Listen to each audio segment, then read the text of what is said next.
The Sofa with Esther, a place where legends and stars hang out, sharing untold stories and unforgettable moments. So get cozy and relax into inspiring conversations that you won't hear anywhere else.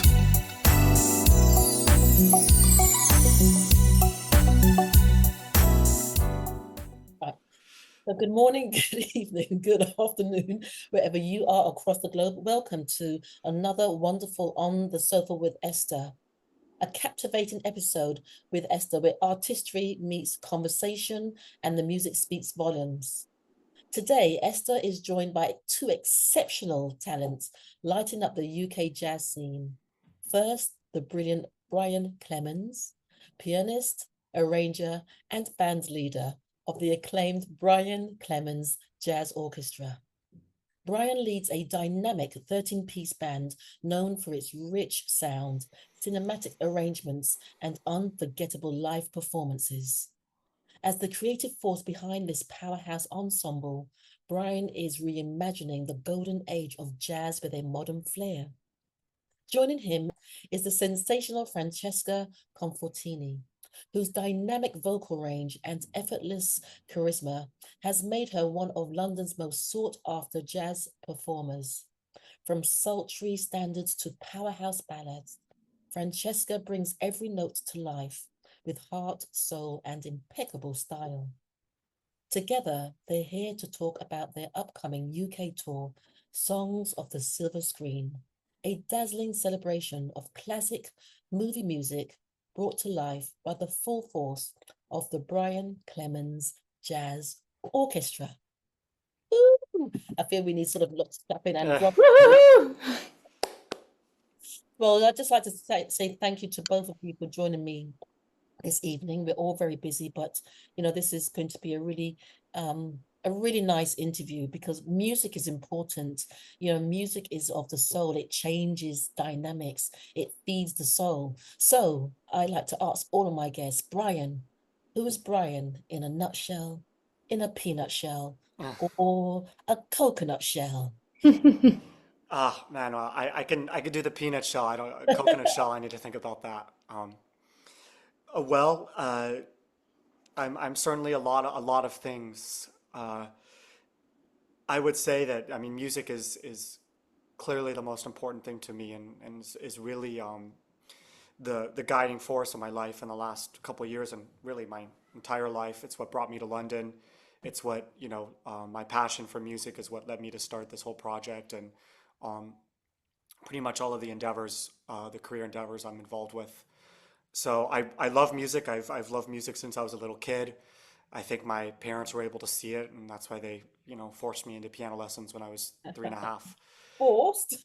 Well, I mean, a 3.5-year-old, I liked it until it was hard, I guess, But yeah, I mean, it's been the guiding force for my entire life. It's what I do. There's constantly music on. There's always music in my head, which is Brilliant. not a psychiatric condition, I promise. But so I would say, who am I? I'm somebody who's guided by my passion and creativity for music, and specifically for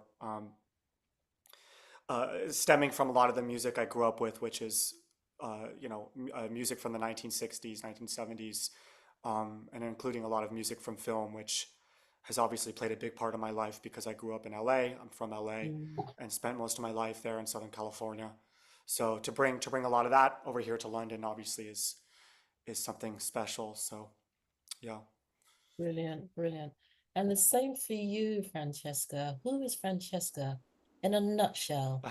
Walnut shell, or maybe a crab shell. Oh yeah. She gets the crab shell. I didn't get the crab shell option. That's not fair. Oh, I'll choose the walnut shell. I love that.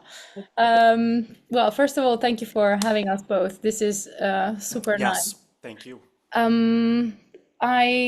Obviously I am a singer in this project, but I feel like there's a little bit more to it. I think me and Brian have this strong connection, musically speaking, that works way beyond what words can say sometimes. I think since the very first time we played together, there were things that we both instantly clocked on without realizing or explicitly talking about. And this is a genuinely difficult thing to obtain musically, because even though we all speak the same language, there's a certain, I guess, wavelength that you need to achieve when you're playing together with a small ensemble and even more so with a bigger ensemble.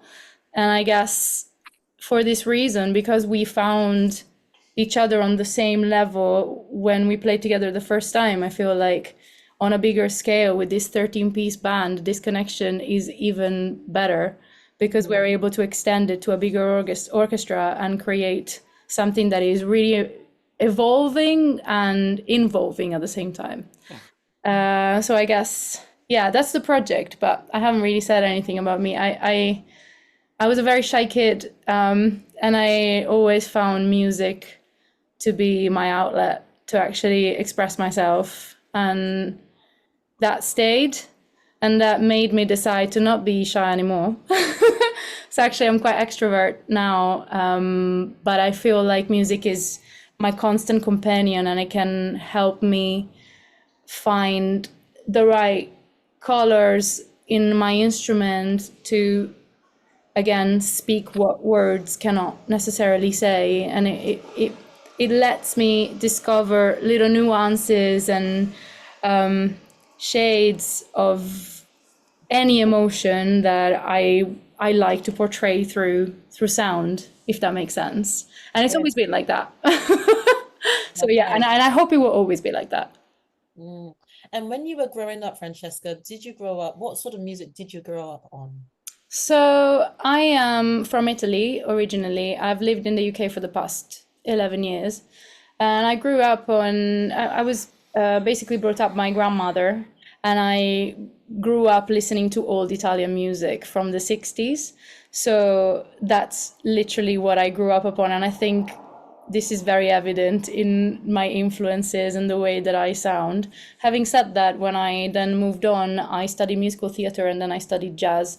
So these two big influences of stylistic features are constantly in my, whether I want it or not, whether I like it or not, they're constantly present in my performance. And even though I feel like I am proudly versatile performer, I think that inevitably I end up falling into these kind of recurring images and sounds and stylistic mannerisms simply because they're a part of me. And I feel like by being authentic, I can actually express myself more than trying to fit in somewhere else, if you know what I mean. Excellent. So you make things your own. You make it your own, which is Exactly.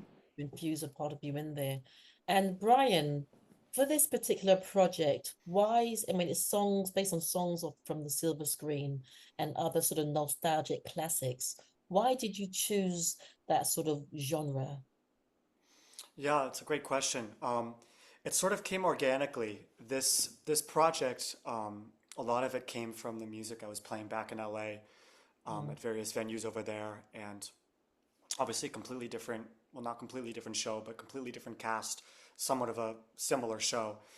And I brought a lot of that music over here to London while also writing new stuff and um, bringing in new songs. And I think we just realized that it would be best to do a theme show, right? Do a theme show where we can sort of unify everything as one common theme, so it works, right? And it attracts a certain type of audience, and they know what they're seeing. And the film thing worked out perfectly just because Francesca and I looked at the set list one night and we realized only so many of these songs are actually from movies.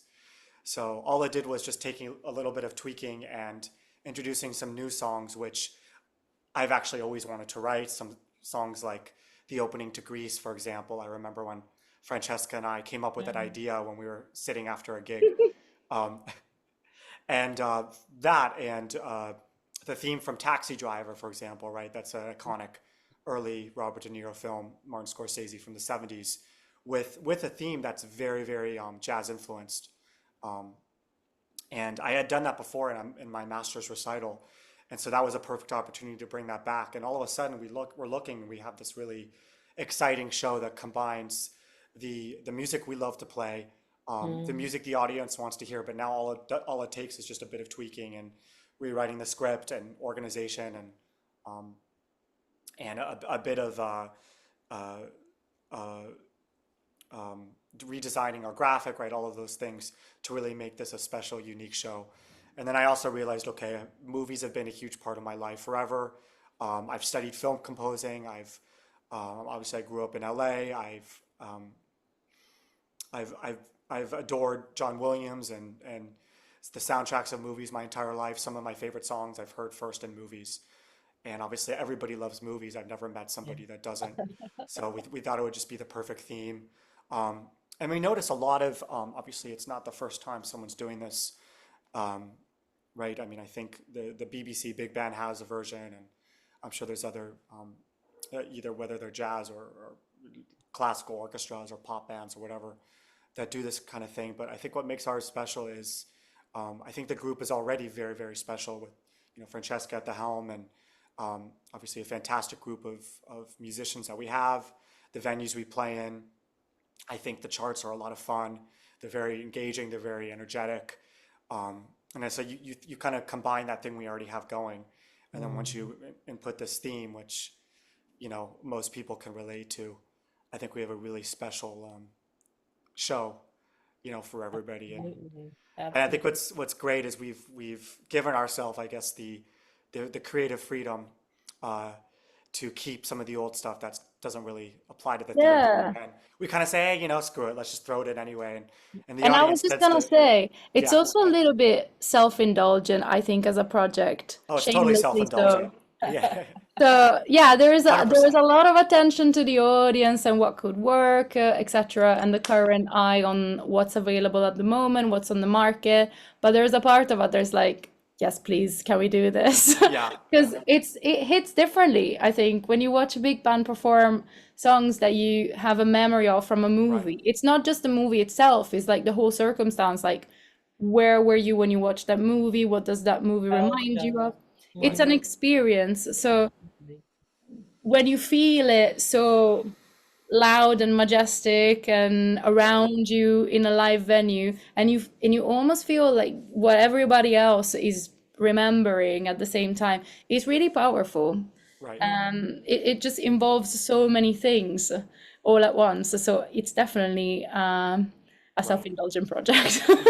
Big band music already has that punch, Yes, it does. that just right to your soul. I know that sounds cheesy, No, but it doesn't. I it, speak that language as well, so go ahead. You there, got there's nothing more satisfying than that big Count Basie punch, right, of all the horns and I think as Francesca was saying, when you combine that sort of with these songs people know from movies with these unique, you know, um, powerful arrangements, I think it's truly it is something special.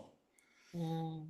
And the word that I kept on getting as you were both talking is nostalgia as well.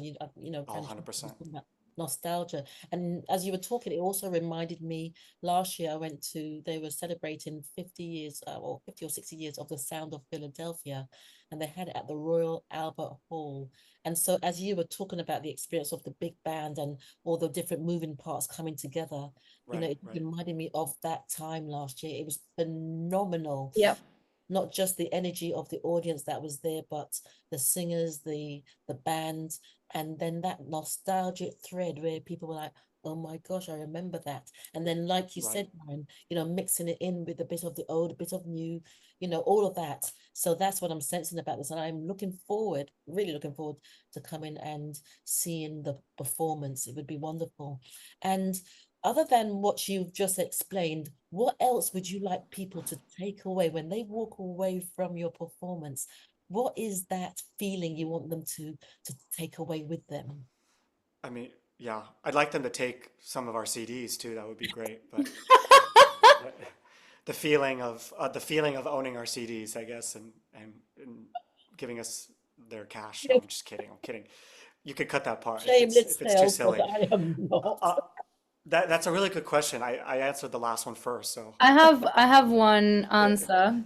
Um, from my perspective, I think it stems from the type of musicians that you are hiring for this type of project. So the orchestra that we play with, these are all people that are very active on the London and European jazz scene.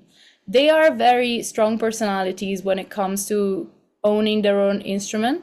And it's not easy to turn from lead to a part of an orchestra.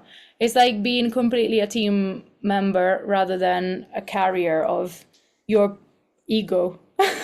And we, as musicians, we are like, there's a lot of ego involved. But when it comes to a project like this, I think we found the perfect balance between being united as an orchestra, but still maintaining that individual personality that comes out through the sound. So it's really evident for somebody who goes to see live music. When they always go to see jazz gigs, they will always see distinct persons, people. When they go to see an orchestra, they will see a whole. And I think in this occasion, it would be a sort of mixture of both, because everyone's given the chance to express their own personality through their instrument, and it comes out. But then there's that moment of Coming being together. united because of the charts that are being played, because of the people that are going to be on stage, because of us being a band when it's just a smaller group of us, and then us being an orchestra when there's 13 of us. So it's very dynamically interesting, and I think people will be able to see that, and it adds an extra layer of intimacy, I guess, with the whole experience. I don't know. Does it answer your question? Does it give you an answer? It does indeed, it does. Cool. Oh, back to you, Brian. Have you got your answer now? I mean, yeah. you're going to sell your CDs, that's great. To be honest, maybe we'll see. I think I think that's totally right. I think what's great is everybody. It's not that big of an ensemble. I mean, it's big enough to give that big roar and that boom, but it's not so big to the point where anybody is really just a number or they're contributing, but maybe the audience doesn't fully notice them. I think in this show, we truly give every single musician their time to shine in a song or a few songs where they can really showcase their unique style and their improvisational skill, or for some folks their range, how they're able to hit these really high notes. So I think that's definitely something that we're happy with, and I think it's great that we're able to recruit such great musicians from the scene and give them a chance to really shine. I mean, in general, it's going to sound maybe trite or um, or too general, but I think for me, the main goal with this show is it, the nostalgia is a big thing, right? I want people to walk away and hear music from some of their favorite movies or movies they maybe haven't seen since they were a kid, right? Right. We do a lot of stuff that's quite old too. Um, so music like Que Sera Sera, which is originally from the 50s, a Doris Day film, or for example, Somewhere Over the Rainbow, right? I don't want to give away the whole set, but music that perhaps people don't actively think about or they haven't heard recently, but is always, it's striking a deep part of their core. Songs that everybody knows and can bring people together. And you have someone here from this part of London, this part of London, this age, but Yeah. everybody knows, right? There's certain songs from film that are so iconic, that everybody knows, and so that's sort of the unifying factor. I think something else is, I mean, the sort of general emotions. I want everyone to leave feeling energized and ready to go home and blast these songs, from whatever movie and dance Yeah. and say, "Oh, I forgot about that song. I Yes. can't believe they played it." Like, Nostalgia again. Yep. yeah, yeah. And then to walk away also thinking, that's I never heard of that movie, but I love the way they did that tune. We should go watch that Mm, movie. You know, I'm so glad that I learned about that film. It was great that they featured that. So I guess the combination of new things plus things yeah. everybody knows, and just sort of walking away with hopefully with goosebumps and with that sort of that rhythmic pulse still going, through their body, and ready to go listen to some more music. Brilliant. Yeah, And what's coming to me is you did it your way. Frank Sinatra, I did it my way, but you did it your way. You bit of the old, bit of the new, yeah, and that with that combination as well with nostalgia, but also bringing people into your own arrangements of things gives it that unique, gives you both that unique sort of interface that this is what we do, whilst integrating that with this, and that's where the magic happens in the center of it all. So winding down, can you just share where are you kicking off this tour? And where are you going to end? And then, yeah, so where people can find out more about, booking and all those wonderful things. We need people to book yeah. bums on seats. Well, that sounds good to me. Um, sure, Fran, do you wanna start by talking about next Friday?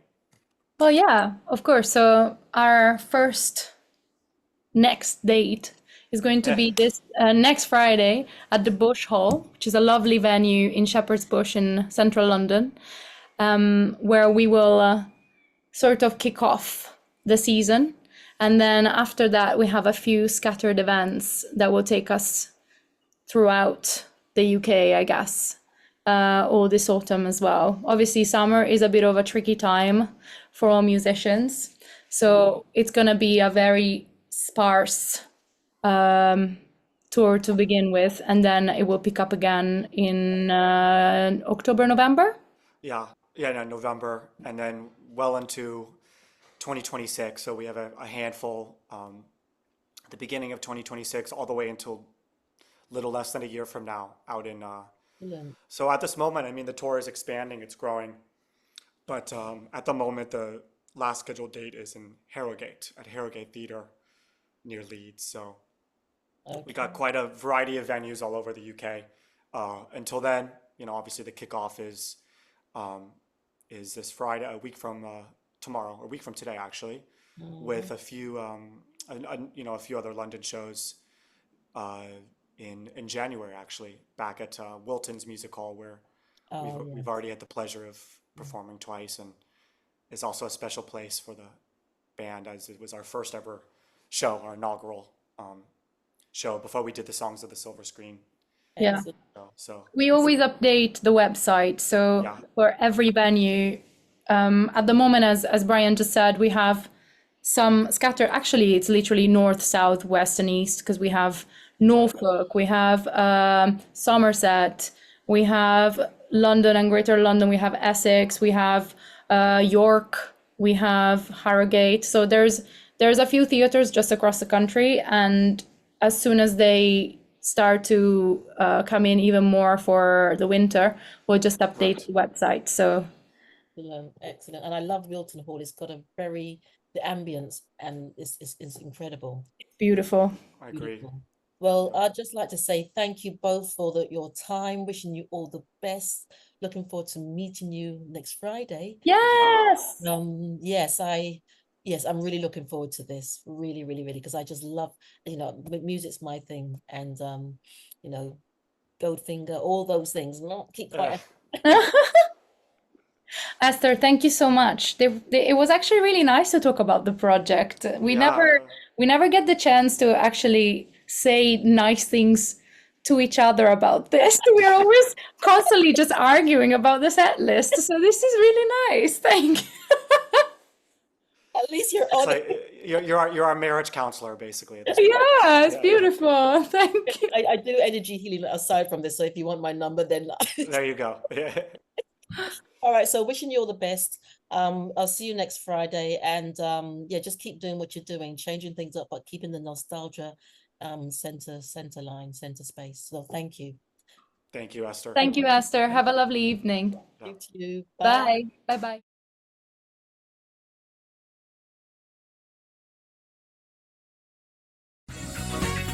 If you enjoyed this video, be sure to give it a thumbs up and subscribe for more content.